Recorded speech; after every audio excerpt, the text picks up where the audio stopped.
11 horas 51 minutos en toda la República Argentina, 2944649808, la vía de comunicación entre ustedes y nosotros.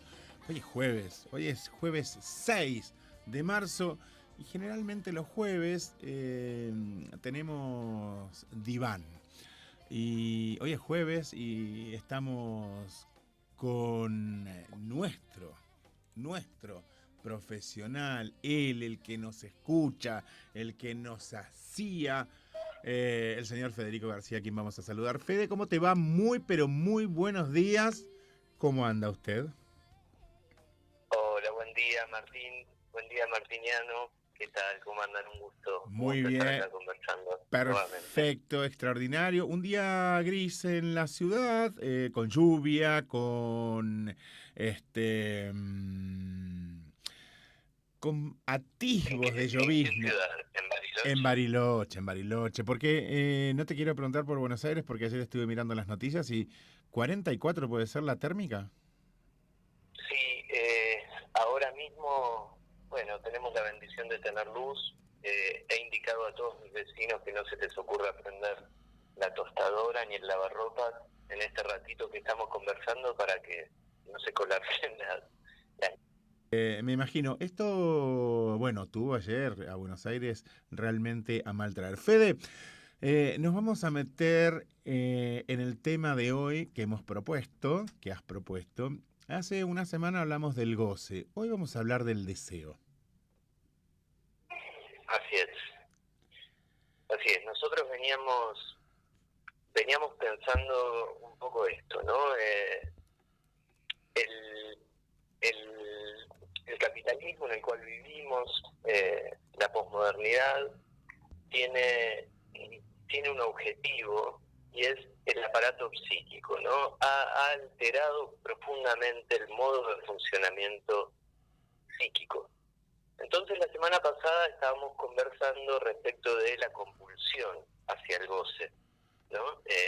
Esto ya Lacan en los años 70 lo anticipaba. Él decía, el capitalismo es un imperativo de goce, ve y goza, todo el tiempo, todo lo que puedas.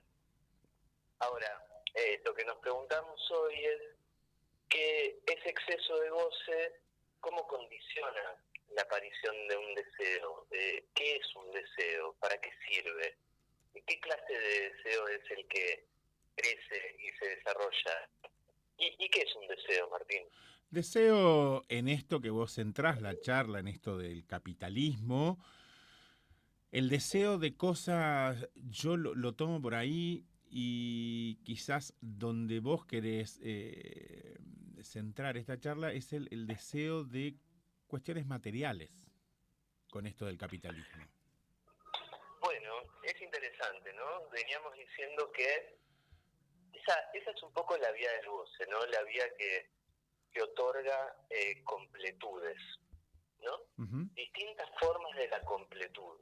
Una puede ser la forma del consumo, otra puede ser estos ideales de vida tan rígidos que tenemos, ¿no? Pero el deseo para el psicoanálisis es de otra materia. El deseo se articula con una falta, Uh-huh. ¿no? Una definición un poco complicada. El deseo es metonimia de la falta en ser. Es decir, es una falta en ser que va desplazándose a distintas localizaciones. Y ese desplazarse, ese ir, no por la vía del llenado, sino Uh-huh. por la vía del interés y del trabajo, es lo que llamamos deseo, Mirá. ¿no?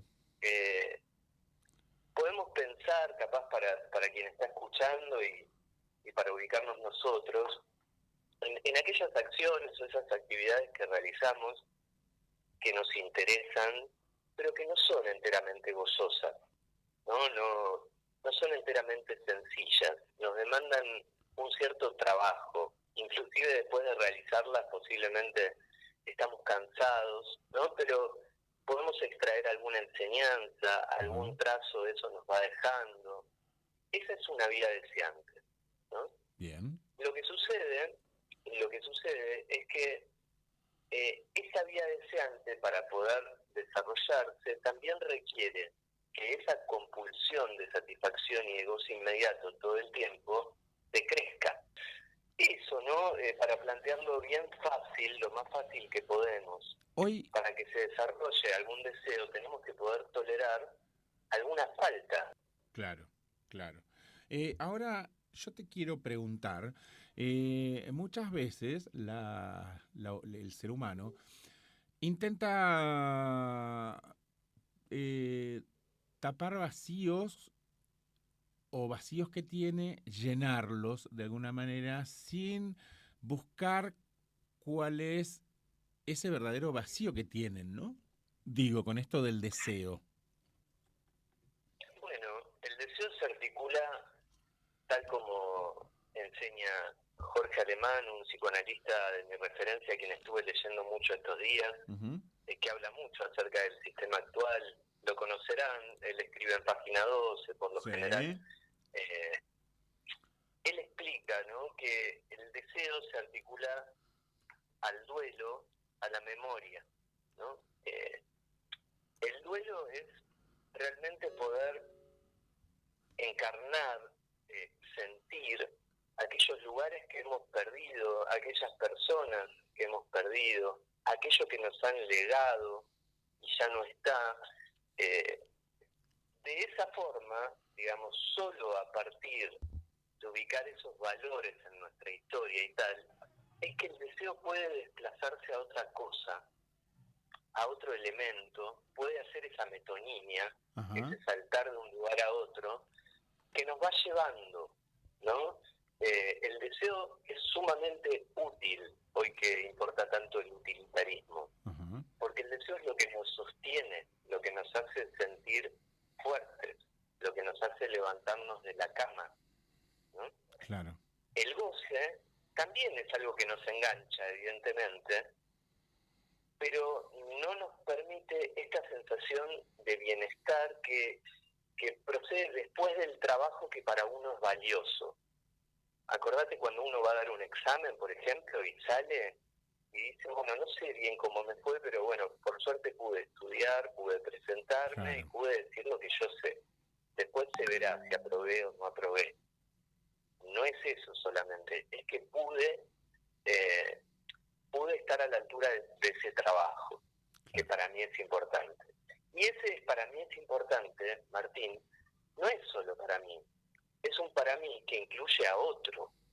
Está toda la vía del reconocimiento aquí también presente. Claro. El deseo tiene que ver con otros. ¿Qué fuimos para otros? ¿Cómo nos quisieron otros? ¿Qué admiramos de otros? ¿No? ¿Cómo queremos a Bueno, otros?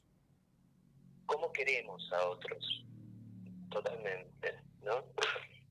En este sentido, el poder estar en una posición deseante, me gusta pensar esto, que deseo no es si hago tal cosa o hago tal otra. Claro. La semana pasada decía, Lacan lo plantea todo junto, dice, satisfacción y goce no están desligadas. El deseo es algo que hay que hacer entrar cada vez en cada situación. Hay que hacerlo entrar, es decir, no hay que irse por el desliz del goce.